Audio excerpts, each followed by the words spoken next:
Good afternoon, I'm Samriddhi K.C. Let's begin with the top stories of the hour. Finance Minister Vishnu Paudel affirms harmony between monetary and fiscal policies, commits to balanced economic policy for national growth. Central Bank report counters government's recovery claims, development spending lags as public funds pile up.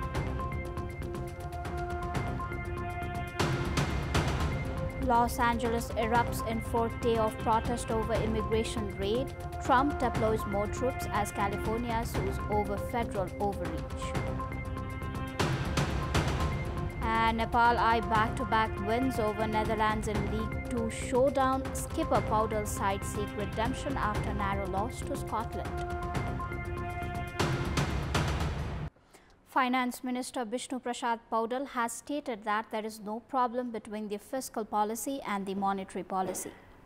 Speaking at a program held in Kathmandu today, Minister Paudel claimed that the balance between monetary policy and fiscal policy, as well as the relationship between Ministry of Finance and Nepal Rashtra Bank and between the Finance Minister and the Governor is harmonious.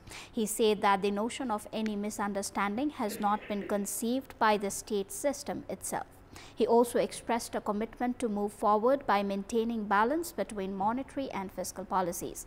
Minister Paudel further stated that efforts will be made to make the country's economy dynamic. The government has been claiming that signs of economic recovery are beginning to emerge. However, the report on the nation's economic condition up to the Nepali month of Baishakh released by Tuesday by Nepal's central bank, Nepal Rashtra Bank, does not support this claim. If the economy were actually improving, there should have been a notable increase in credit investment. But as of Nepali month of Baishakh, loan growth stands at only 7%, whereas the central bank had set a target of 12.5% for this fiscal year. In Baishakh of the previous year, the average interest rate on loans from commercial banks was 10.34%. This year, during the same period, it has dropped to 8.11%. That means the interest rate has declined by 2.23 percentage points compared to the last year. Compared to 2 years ago, loan interest rates have fallen by nearly 5 percentage points. However, even with cheaper loans, borrowing from banks has not increased. This clearly shows that the economy is not picking up. If the economy were active, entrepreneurs would be taking loans to expand their businesses and industries. But due to low consumer demand, banks are unable to issue loans. Despite aiming for 12.5% loan growth in 1 year, the central bank has only managed to achieve a 7% increase. Now moving on, the informal economy, which operates outside the registration of state institutions, has caused the government to lose a significant amount of revenue every year. Although there is potential to collect around 2 trillion rupees in revenue, the government is limited to raising only about 1.2 trillion. As a result, it has had to rely on both external and internal loans for development projects, which has also hindered economic and social development.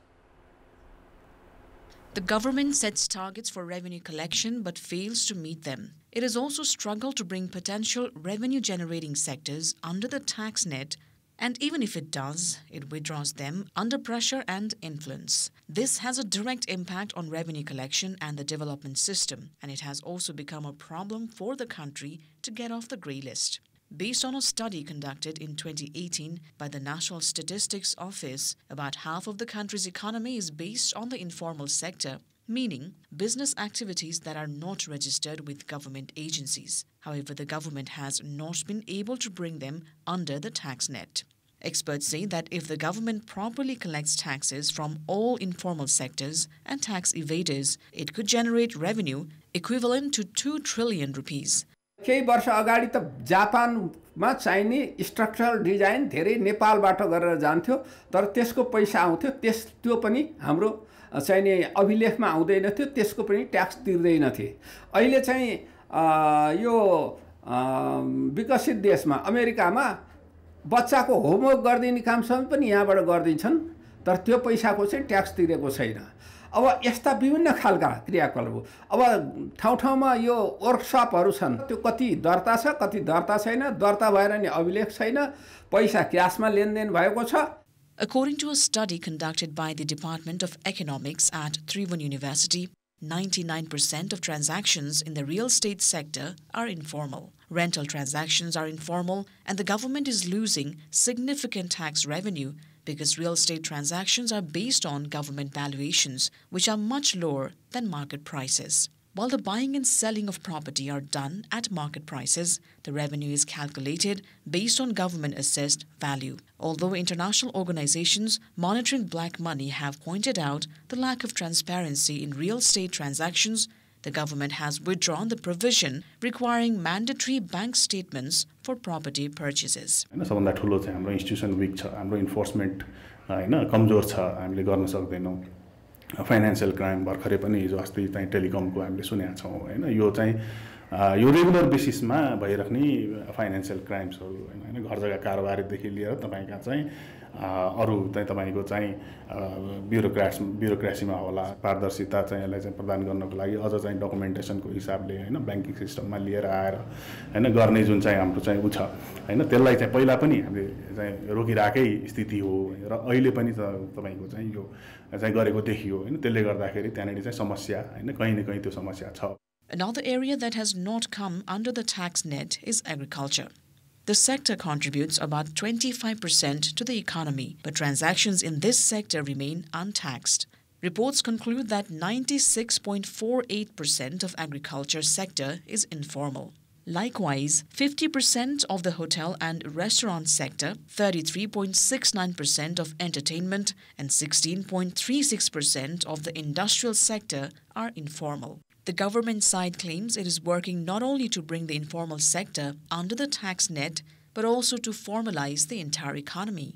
एउटा programme एउटा भनौं न strategy राखेर अनौपचारिक क्षेत्र घटाउने भन्ने हैन, यसका मल्टिपल वे छन्। मल्टिपल वे भनेको हामीले प्यान सबैलाई डिस्ट्रिब्युसन गर्नलाई अगाडि बढायौं हैन, पहिला आईटी को त्यति आछैन, कभरेज भएको छैन भन्ने थियो, उहाँहरुलाई के गरेछौं भन्दा हामीले इन्करेज गरेछौं हैन, अझै ट्याक्स छुट दिएर फेरि त्यो ब्राकेटमा ल्याउन खोजेका छौं। कतिलाई के भन्दा इन्करेज गर्ने, कहिले कतिलाई के हो भन्दाखेरिमा ट्याक्स तिर्नुपर्छ भन्ने जो हेजिटेट भएको उनीहरुलाई थोरै ट्याक्स तिरेपछि तिरिहालौं भन्ने, यी सबै एक्टिभिटीले के गर्छन् त भन्दाखेरिमा कर्मश हाम्रो निज हैन के रे यो अनौपचारिक क्षेत्र घट्दै जाने र औपचारिक क्षेत्र बढ्दै जाने हो। Among those employed, 84.6% are involved in the informal sector and 62% of employment providers are in the informal sector. Whether working informally or employing informal workers, neither pays taxes to the state. In some cases, even when the tax authority is aware of taxable areas, it neglects them. Not only the sectors outside the tax net, but due to the tax administration's failure to monitor effectively, the state loses billions of rupees every year, hindering the economic and social development aspirations of Nepali people. A report by Sudhil Pokhrel for Kantipur News. It is time for our segment Public Pulse, where you text us with your opinion. Public Pulse, brought to you by... The question is, why has the government struggled to incorporate sectors that are outside tax net? Option A, crisis of trust. Option B, fear of protest. Option C, can't provide services in return. And option D, don't know. Visit www.kantipurtv.com or www.ekantipur.com to share your opinion with us. A writ petition has been filed at the High Court in Surkhet claiming that the Karnali Province government has illegally appointed a member secretary of the Provincial Sports Development Council. Advocates Upendra Kumar Rawat and Sher Bahadur Khatri filed their writ on Monday, arguing that the appointment of a government employee to the position violates legal provisions. The writ names the Office of the Chief Minister and Council of Ministers, the Ministry of Social Development, Under Secretary at the Ministry of Social Development, who was appointed as Member Secretary, Johar Lal Hamal, and the Provincial Sports Development Council as defendants. On 1st of June, the Cabinet decided to appoint Hamal as the acting Member Secretary of the Council. The position has remained vacant since last December due to disagreements between the ruling parties CPN UML and Nepali Congress over the division of positions. Now moving on, 4 provincial lawmakers have submitted amendment proposals to the policy and programs presented by the Madhya Province government for the upcoming fiscal year. Chief Whip of the Janata Samajwadi Party Nepal, Ram Ashish Yadav, Janata Samajwadi lawmakers Sanjay Yadav, Kiran Kumari and Mala Kumari Karna from the Maoist Center have registered their proposals. Their amendments call for the inclusion of references to the Madhes movement and the People's War in the policy document. They have also demanded that existing benefits provided to the families of martyrs of Madhes movement be continued and that additional support be introduced. The lawmakers have proposed that provisions for employment and support for persons with disabilities be added. They further demanded that the policy address the preservation, promotion and development of major mother tongues spoken by the majority in the province such as Maithili, Bhojpuri and Bajika. Construction of the Kamala Bridge was also raised as necessary point of inclusion. Discussion on the province's upcoming fiscal policy and program began Monday. Unscholarly activities are on the rise at Tribhuvan University, the country's oldest academic institution. Frequent disruptions, whether by employees, professors or students, continue to affect academic programs.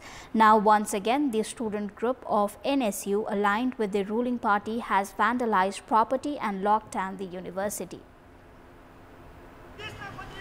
The ruling Nepali Congress-affiliated Nepal Student Union, NSU, picketed the university's vice-chancellor's office on Monday, chanting slogans. The NSU protested, demanding the opening of undergraduate admissions that were halted before the Free Student Union (FSU) elections. Previously, a group including FSU chairpersons elected from various campuses who were affiliated with the NSU vandalized the secretariat of acting vice-chancellor Professor Samriddhi K.C. on May 28. The Vice-Chancellor's chair, table and other office equipment were damaged. NSU students have locked the offices of the Vice-Chancellor, Registrar and Rector.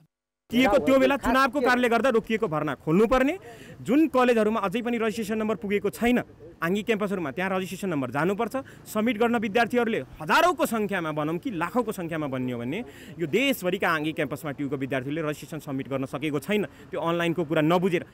Students have also been threatening university officials to fulfill their demands. The Vice-Chancellor's office complains that students are issuing threats, demanding the halting of the Sociology Department head's interview and the appointment of their own people. Earlier, NSU students had vandalized the dean's office. At that time, the police administration neglected to take action against those involved in the incident. Even now, the university has demanded action against those involved in the vandalism. विद्यार्थीहरुको समूह आएर पदाधिकारीहरुको चाहिँ कार्यालय कक्षमा एउटा तालाबन्दीको स्थिति सिर्जना भएको हुनाले पदाधिकारीहरु चाहिँ आफ्नो कार्यालयमा उपस्थित हुन नसक्ने अवस्था आएको छ र उहाँहरुको दैनिक त्यस कारणले गर्दाखेरि दैनिक कार्य चाहिँ मा प्रभावित परिरहेको छ. Prime Minister K.P. Sharma Oli, who is also the Chancellor of the university, has condemned the vandalism occurring in the academic institution where higher education is imparted. He stated that such actions by students are not appropriate and instructed them to be disciplined.